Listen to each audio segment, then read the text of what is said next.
Bienvenidos a cada uno de ustedes en el auditorio de la iglesia que está en las Américas, pero también a ustedes que están en sus hogares, reciban un abrazo fuerte. Hoy queremos hablar acerca de aquel llamado que Dios nos hace a tener una comunión con Él. Y creo que el libro de Hebreos, o no creo, definitivamente el libro de Hebreos nos hace este recordatorio a nosotros los creyentes como una exhortación. ¿A qué? A la perseverancia de la vida cristiana. Nos invita a esforzarnos por vivir en paz con todos, pero también a practicar la santidad, que son dos cosas que están unidas, ligadas para vivir y recibir esta gracia de Dios. Y quiero decirle que eso no solamente es una sugerencia de parte de nuestro Dios, es una necesidad que debemos tener los creyentes que deseamos vivir conforme o a la manera de Dios. La paz y la santidad son señales de ¿qué? De una transformación que nosotros hemos recibido en Cristo Jesús, pero también de una comunión que tenemos con Él, ¿no? Igual que Israel se acercó al monte Sinaí con temor, con angustia, con desesperación. En el nuevo pacto nos hemos acercado al monte de Sión, que es nuestro lugar seguro, es la presencia de Dios mismo en nuestra vida, donde Jesucristo es el mediador en este caminar con Él. Quiero invitarle a que usted pueda chequear en la Biblia Hebreos capítulo 12, desde el versículo 14 al 24, que será la porción a la cual nos referiremos esta mañana a través de esta enseñanza. Quiero decirle que este versículo nos recuerda que la vida cristiana no es un recorrido solitario. Nos recuerda también que necesitamos vivir una vida en comunidad, que es la paz lo que nos une, que la santidad es aquella que nos purifica, y que estos dos elementos definitivamente, digo yo, son como el agua y el jabón, necesarios para una limpieza física, asimismo para nuestra limpieza espiritual, para nuestra vida espiritual saludable. Entonces es necesario vivir en paz y tener esta comunión con nuestro Señor. Quiero llevarle por un momento a pensar en un río que no tiene corriente, en un río que está estancado. Es un lugar realmente que se convierte en insalubre. Pero cuando hay flujo, cuando hay un correr de este río, entonces en este río pueden nacer mucha vegetación, puede haber mucha limpieza, en este río pueden nacer los peces, ¿no es cierto? ¿Por qué? Porque este río está renovándose de manera constante con agua que entra y sale. Asimismo la vida del creyente, es necesario que haya este fluir del Señor en nuestra vida a través de su comunión, que nos puede llevar a estar vivos y a poder disfrutar de estos elementos tan importantes en nuestra vida como creyentes. Ahora, Hebreos capítulo 12, versículo 15 dice: Tengan cuidado de que nadie deje de alcanzar la gracia de Dios, de que ninguna raíz de amargura brote y cause contaminación a muchos. Habla de paz, habla de santidad, habla de apoyarnos unos a otros, pero también habla de cuidado con la raíz de amargura que podamos abrazar en nuestro corazón por la falta de perdón, por quedarnos cargados los dolores de la vida, los dolores del alma, que solamente traen una podredumbre a nuestro ser interior, pero también tiene poder para repartir a aquellos que están alrededor de nosotros. Santiago capítulo 3, versículo 14 dice: pero si tenéis celos amargos y contención en vuestro corazón, no os jactéis, ni mintáis contra la verdad. ¿Qué está diciendo Santiago? Advierte que hay dos actitudes destructivas en la cual podría tomar el ser humano. Primero, las envidias amargas. En segundo, la ambición egoísta, que realmente un resentimiento profundo guardado en el corazón del ser humano puede traer estas raíces de amargura a nuestra vida y dañar completamente nuestro ser y nuestro caminar, y no solamente eso, sino que contamina a aquellos que están alrededor de nosotros. Pero también la ambición egoísta, ¿no? Que es un deseo de avanzar, de destacar, y no importa quién voy pisando, no importa quién voy dañando, no importa quién estoy afectando a través de esto, ¿no es cierto? La ambición siempre está pensando en un bienestar solamente personal, un enfoque individualista en lugar de buscar el bien común. La palabra de Dios es todo lo contrario a lo que nosotros queremos, y en esta naturaleza de nosotros siempre está buscando o requiriendo en nuestra vida. Cada una de estas actitudes que podríamos tener y que la palabra nos invita a trabajar en ellos, no deben ser ignoradas por nosotros, no pueden ser justificadas por nosotros con excusas o con mentiras. Como creyentes, hermanos, estamos llamados a cumplir a cabalidad con la palabra del Señor. Entonces es importante descubrir nuestras actitudes, si estamos hablando con la verdad, si la integridad de vida que tenemos están ciertas.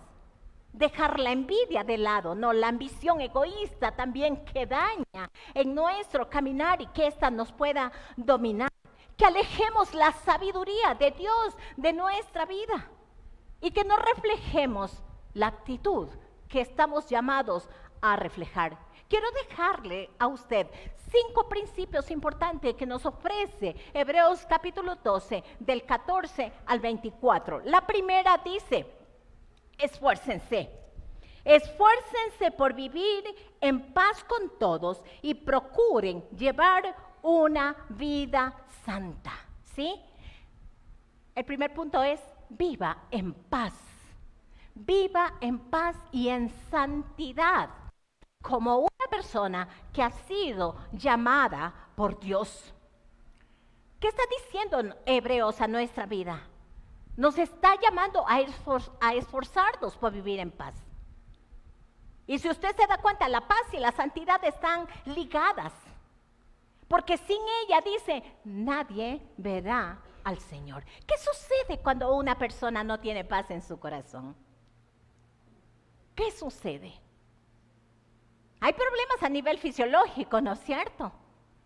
Porque el cuerpo empieza a gritar y ya usted no puede dormir, ya usted no puede descansar, ya está con dolor de la pancita, ya hay síntomas que aparecen a nivel físico cuando un individuo, cuando una persona no tiene paz. Y para vivir en paz es necesario hacer un examen personal y determinar cuáles son aquellas cosas inconclusas que tengo en mi vida, cuáles son esos conflictos no resueltos que tengo en mi vida y que es necesario tomar atención sobre ellos de tal manera que yo pueda vivir esta vida de paz.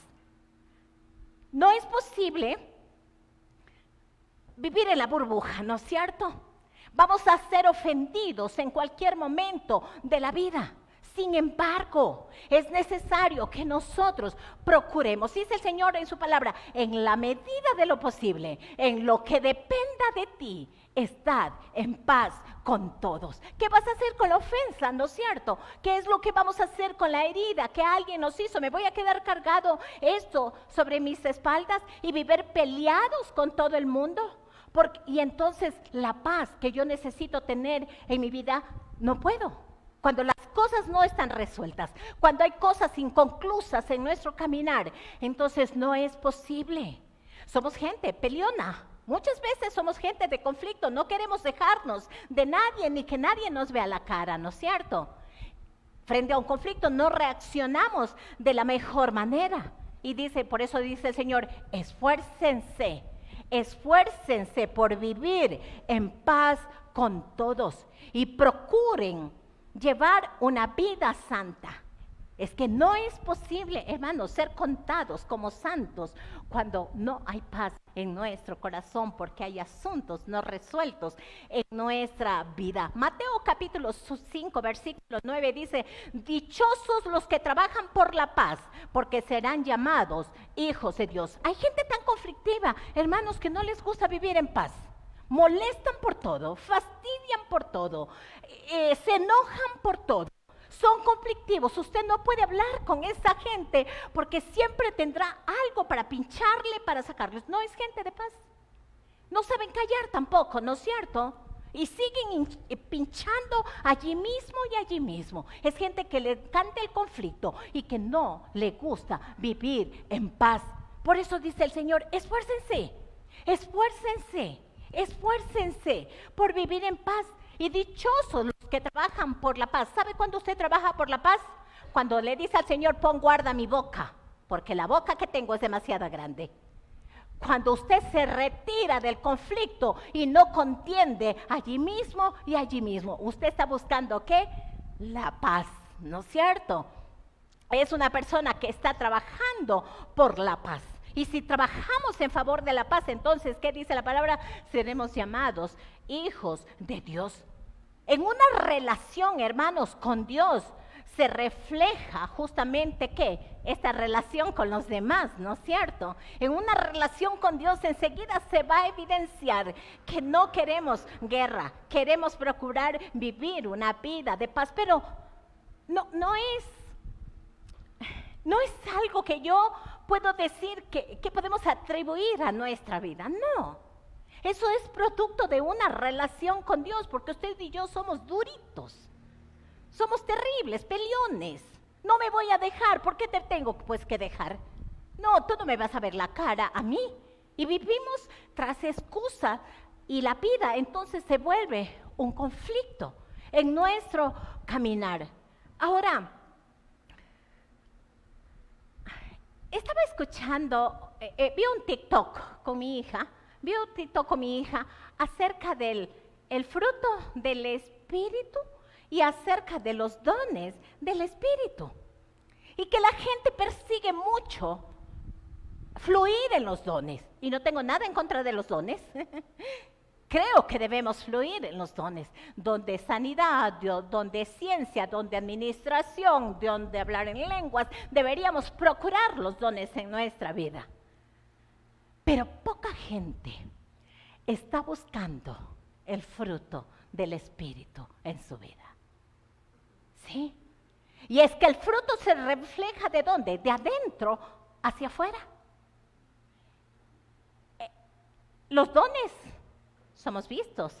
Ah, qué lindo, y la gente le encanta qué bello cómo fluye en tal o cual don. Pero cuando se trata del fruto del Espíritu, significa dominarnos a nosotros mismos. Significa callar. Significa morir a nosotros para poder fluir en el fruto del Espíritu Santo de Dios. Y ya no nos gusta, ¿no es cierto? Porque nos gusta ser aplaudidos muchas veces, pero lo que requiere un ejercicio espiritual de dominarnos y controlarnos, ya pocos queremos estar metidos en este aspecto, ¿no? Entonces, la paz, hermanos, es el fruto de una vida de santidad. Y se convierte en una señal ¿de qué? De que estamos en una comunión con Dios de manera continua. Otra vez quiero pensar en este río limpio. Otra vez quiero pensar en este río lleno de peces, de vegetación. Entonces el agua fluye, se renueva constantemente. Así es la paz y una vida espiritual.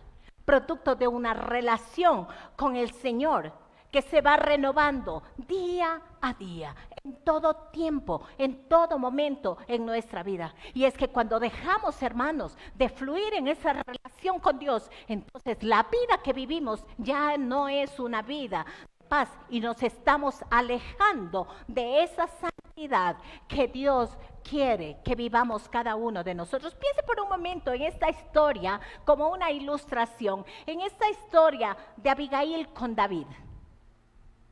Yo digo, una mujer increíblemente sabia.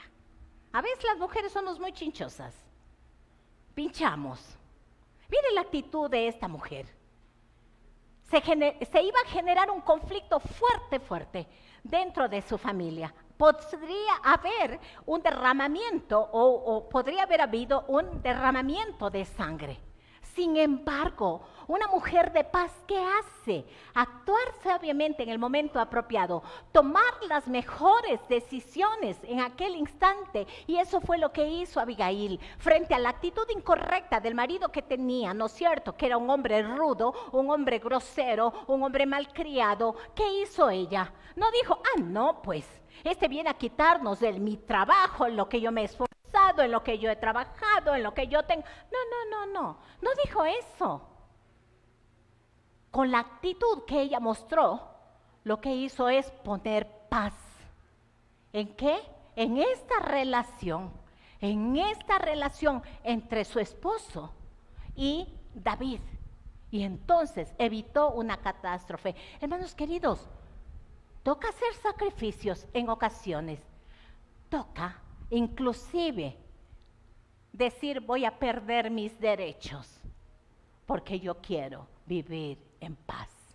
Significa bajar la guardia en nuestra posición que a veces tenemos para poder vivir en paz como creyentes y para dar un testimonio correcto y bueno. No, eso es lo que hizo Abigail, una mujer que fue usada como instrumento de Dios para evitar justamente el conflicto más grande y poder vivir una vida de paz. El segundo aspecto importante que nos manda la palabra en el versículo 14 dice, perdón, estoy en otro lado, dice, cuídense unos a otros. En segundo lugar, tenemos una responsabilidad mutua. Recuerde que el nombre de la predicación es un llamado a la comunión con Dios, un llamado a vivir en esa comunión con Dios. Y el primer aspecto es esforzarnos por vivir en paz, en santidad, sin la cual nadie verá al Señor. En segundo lugar, necesitamos, entonces cada uno de nosotros, cada uno de nosotros una responsabilidad mutua. Dice, cuídense unos a otros. Cuídense unos a otros. Esto nos llama y nos hace pensar en esta responsabilidad que tenemos como creyentes, esta responsabilidad mutua que tenemos como hijos de Dios en esta comunidad, como creyentes también. Estamos llamados a cuidarnos entre nosotros, a saber qué es lo que nos está sucediendo, no solamente en la parte física, no, también en nuestra vida espiritual. Necesitamos cuidar la fe de la otra persona y el bienestar de la otra persona.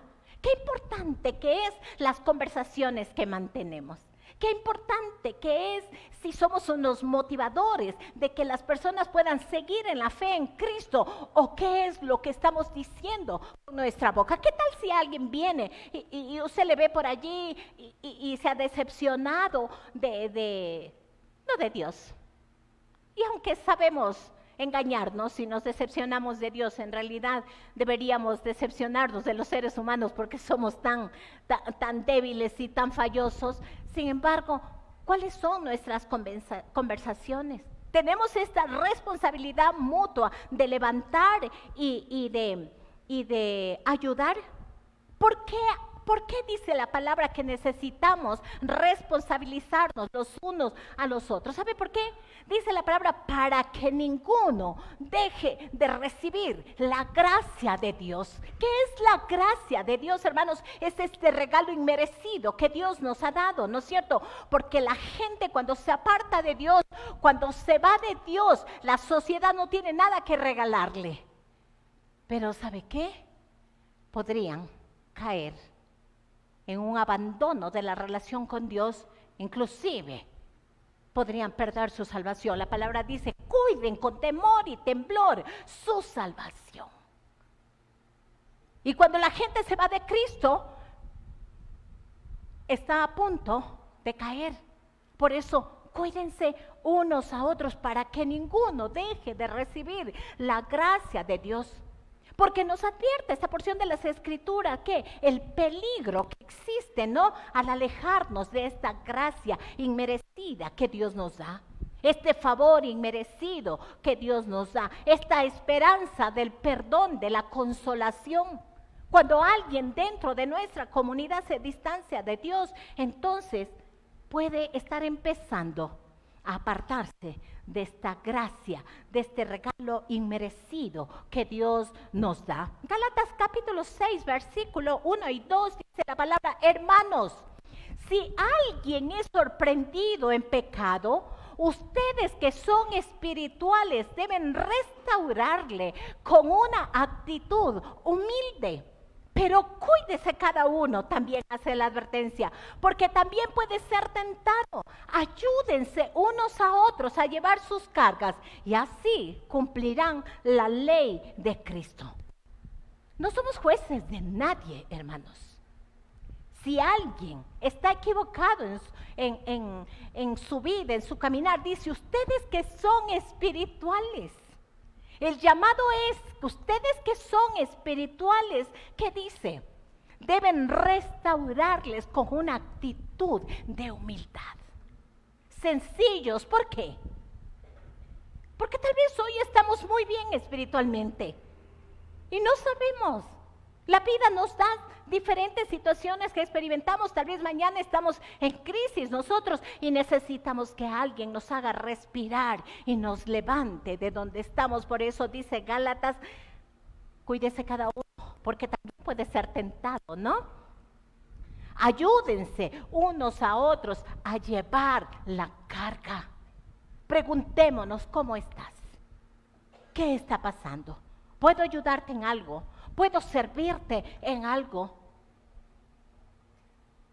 Esa es nuestra responsabilidad como creyentes. Es entonces donde nosotros estamos cumpliendo este principio que Dios nos hace, este llamado a tener una comunión con Dios. Solo allí, en esa comunión con Dios, hermanos, solo allí nosotros podríamos entonces pensar que podemos vivir en paz, que podamos vivir en santidad, porque sin ella no veremos a Dios, porque entonces podremos ofrecer una responsabilidad mutua y que ninguno deje de recibir la gracia de Dios. ¿Eso a qué ayuda, hermanos? Ayuda a que la iglesia de Cristo dé un buen testimonio, la iglesia de Cristo se fortalezca también. Efesios capítulo 4. Mejor leamos primero Hebreos. Hebreos capítulo 3, versículo 13.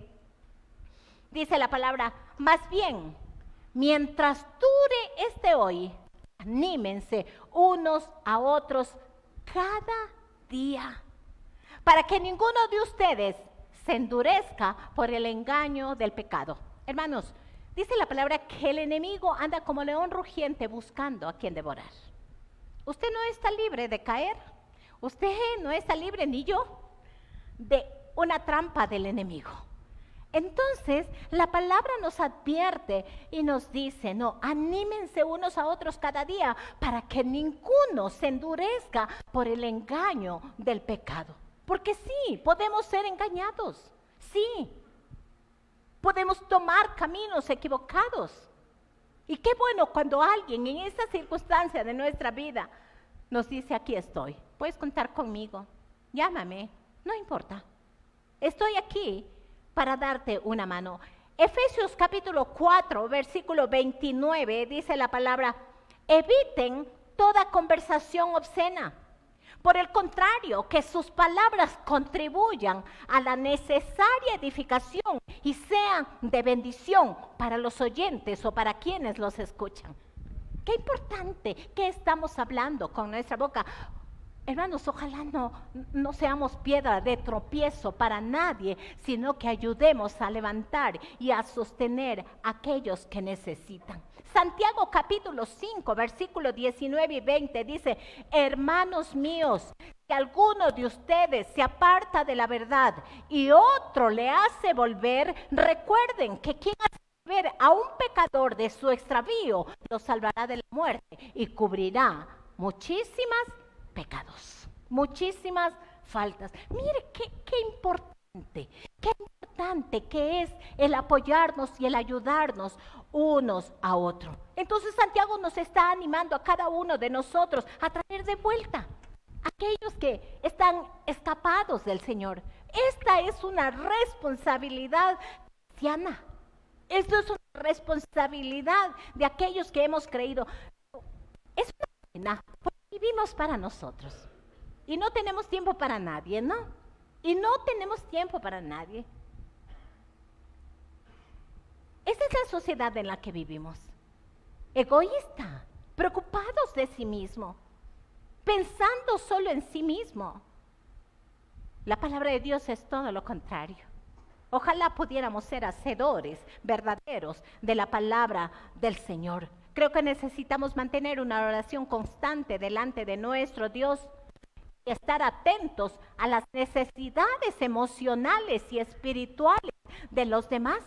Y estar atento a esas necesidades espirituales, materiales de aquellos que están cerca de nosotros. Mire, y esto es un conflicto, inclusive a nivel de familia. Voy a decir con mucha certeza, pocos padres saben qué está pasando en el corazón de sus hijos. Poquitos. Porque no estamos preguntando, ¿cómo estás, mi amor? ¿Cómo te sientes? ¿Cuál es la lucha? ¿Cuál es la pelea que tienes ahorita internamente?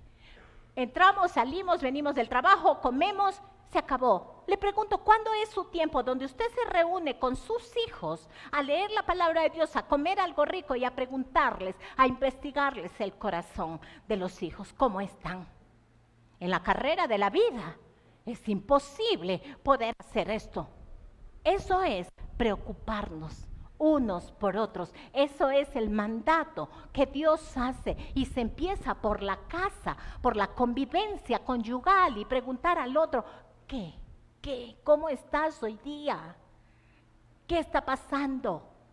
Responsabilidad cristiana, hermanos, porque no podemos ser, si no somos adentro, imposible que podamos hacer fuera. En tercer lugar, la raíz de amargura. Y continúa diciendo, tenga cuidado de que no brote ninguna raíz venenosa de amargura, la cual los trastorne a ustedes y envenene a muchos. Nos advierte Hebreos sobre este peligro de permitir que crezca una raíz de amargura en el corazón. ¿Sabe por qué? Porque te puede trastornar. Y no solamente a ti, sino que puede envenenar a aquellos que están alrededor. ¿Saben lo que pasa con los asuntos no resueltos de la vida? Y eso tiene que ver mucho con la paz y tiene que ver mucho con la raíz de amargura en nuestro corazón. Tener mucho cuidado. Tenga atención con las heridas que le hacen en la vida. Cuando yo hago terapia me encanta ir a la niñez, porque la mayoría de los daños que hay en la parte emocional del individuo se ocasionaron en edades tempranas. Muy importante. No puede permitir que la raíz de amargura crezca en su corazón. Recuerdo a una mujer, hace algunos años, yo tendría 25, 28 años, o sea, hace rato, chicos. Recuerdo a una mujer hablando conmigo sobre una situación personal de su niñez.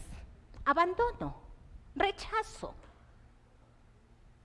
Esto provocó en aquella mujer que la raíz de amargura pueda crecer en su corazón. Y cuando yo ministraba el corazón de esta mujer, ella con sus ojos cerrados y llorando a gritos, llorando a cántaros, me decía, Sabri, puedo ver dentro de mi corazón un árbol donde tiene raíces mezcladas, pero es un enredo lo que iba saliendo de ella mientras orábamos el perdón y la sanidad de su área emocional de la vida. Había dejado que este dolor esté durante tanto tiempo en su vida que se había convertido esto en raíces que estaban envueltas dentro de ella. Fue maravilloso mirar cómo el Señor liberó a esta mujer cuando reconoció que en realidad estaba herida en su corazón, que estaba lastimada en su vida, que las cosas que le habían sucedido en el pasado jamás le tomó atención y que era necesario tomar atención y sanar esa área. Por eso el Señor dice que tengan cuidado que no brote ninguna raíz venenosa de amargura. Este veneno podemos estar comiendo y en la conmiseración de manera reiterada, dando vuelta en su vida. A veces sufrimos de enfermedades físicas a causa de la falta de perdón en nuestro corazón, a causa de no haber arreglado los asuntos pendientes. No podemos evitar que la gente nos ofenda, no podemos evitar que seamos lastimados o dañados. El asunto es, ¿qué voy a hacer con eso que me hicieron un día? ¿Voy a tenerlo como escudo para el pobre de mí toda la vida? ¿O me voy a levantar y voy a decir, no voy a permitir que eso controle mi vida? No le voy a dar lugar al enemigo en mi caminar, porque eso termina dañando nuestra vida, pero termina contaminando a aquellas personas que están cercanas a nosotros, que son nuestros hijos, nuestros cónyuges y gente de amistad que tenemos alrededor de nosotros. Y algo más voy a decirle, su cara ya no será bonita. Recuerde que somos de adentro hacia afuera. Y todo lo que guardamos por años internamente en nuestra vida, hasta el rostro, hace que cambie, a que perdamos esa dulzura, esa ternura, eso lindo y agradable, eso capaz de mirar a la gente a la cara y decirle, vamos adelante, no importa, no importa. Para eso hay que tener corazón sencillo para poder perdonar, porque si usted es un orgulloso, porque si usted es un duro de corazón, usted no le permitirá jamás al Espíritu Santo obrar en su vida. Alguien me dijo una vez, sirve por servir, da por dar, no esperes nada a cambio, porque cuando usted hace algo y espera que alguien le retribuya y no le dijeron, ay, qué lindo lo que hiciste, entonces, ¿qué pasa? Te retuerce el corazón, porque siempre estás esperando que alguien te dé aplausos por lo que haces. Y la vida no es así. Cuando hay espontaneidad para dar, tú lo haces y lo haces sin esperar nada a cambio. Pero también en la convivencia familiar, estas heridas pueden traer daño a nuestra vida y envenenarnos y esperar que otro muera. Eso es lo que hace la falta de perdón, tragar veneno y esperar que otro muera. Efesios capítulo 4, versículo 31 al 32 dice, abandonen toda amargura, ira, enojo, gritos, calumnias y toda forma de malicia. Más bien, dice, sean bondadosos y compasivos unos con otros y perdónense mutuamente, así como Dios los perdonó a ustedes en Cristo. Tenemos un llamado entonces a que no crezca la raíz de amargura, ¿haciendo qué? Abandonando toda amargura, abandonando toda ira, abandonando todo enojo, abandonando todo grito, abandonando toda calumnia y toda forma de malicia. Más bien dice, sean bondadosos. Y el Señor dice en los evangelios, no, si te dan en la una, da también la otra. ¿Cuál es el problema? Y la gente que dice, no seas tonto, no te dejes, ¿por qué vas a dar la otra mejilla? Hace muchos años alguien me dijo, oye, ¿y por qué sigues allí? ¿Por qué tal cosa? ¿Y por qué esta situación? Pues es boba, vos también. ¿Y sabe qué? Mientras Dios no me dé una orden, no voy a escuchar la voz de nadie. Voy a hacer lo que tengo que hacer. Sí, voy a hacer lo que tenga que hacer. A veces nos toca dar la otra mejilla. Nuestro carácter es formado a través de situaciones en la vida. Sí, no soy responsable de lo que el otro me da, pero sí responsable de lo que hago con lo que alguien me dio. De eso tengo que tener responsabilidad. Seamos sencillos de corazón, hermanos, para poder perdonar. Cuando nosotros levantamos el Padre Nuestro y le decimos, Señor, y perdona nuestras ofensas, así como nosotros perdonamos a nuestros ofensores. Jamás decimos la segunda parte. Ay, Señor, perdóname porque hoy día hice esto, aquello, lo de aquí, lo de allá, lo de más allá. Pocas veces nos acordamos de decir, Señor, yo perdono. ¿No es cierto? Yo perdono al Freddy porque me hizo daño. Permita, Freddycito, ya. Yo perdono. Pocas veces. Yo perdono a tal persona, yo perdono a mi padre, yo perdono a mi madre, yo perdono a mi hermano, yo perdono a mi hijo. Yo perdono a mi compañero de trabajo. Pocas veces nos interesamos en perdonar. Y estas cosas van quedando guardadas en nuestra vida y en nuestro corazón. Estamos llamados a crecer en nuestro corazón. ¿Sabe cuándo? Cuando perdonamos la ofensa. No hay cómo disimular la ofensa. Necesitamos eliminarla. Necesitamos sacarla porque terminará envenenándonos. Deje de jugar con eso, hermano. Deje de jugar con la herida allí guardada. ¿Duele? Sí. Limpiar duele. Sanar duele. Pero es necesario para que no se ponga feo, ¿sí? Y para que no se ponga fea. La historia de José y sus hermanos, solamente como ilustración brevemente, ¿no? Está en Génesis capítulo 45. ¿Qué pasó? Estos hermanos hicieron tanto en contra de él. Tanto. Un día entraron en crisis, la nación de Israel, no tenían qué comer por la sequía. ¿Y qué pasó? Tuvieron que volver allí, a Egipto, a buscar ayuda, a buscar comida. Él tenía todo el derecho a decirles, ustedes fueron unos malos conmigo y les pagaré con la misma moneda. Pero no, un corazón noble, donde se dio cuenta de que Dios había permitido esas circunstancias. Por eso jamás olvide esto, hermano, a los hijos de Dios. Todas las cosas nos ayudan a bien a aquellos que hemos sido llamados conforme a su propósito. Dios tendrá este poder para transformar las circunstancias. En cuarto lugar, valore su herencia espiritual, hermanos. Mire la comparación que habla Hebreos, dice, asegúrense de que ninguno sea inmoral ni profano como Esaú, quien cambió sus derechos de primer hijo por un solo plato de comida. Ustedes saben que después quiso recibir la bendición y fue rechazado. Ya era demasiado tarde para arrepentirse, a pesar de que rogó con lágrimas amargas. ¿Sabe lo que hizo Esaú?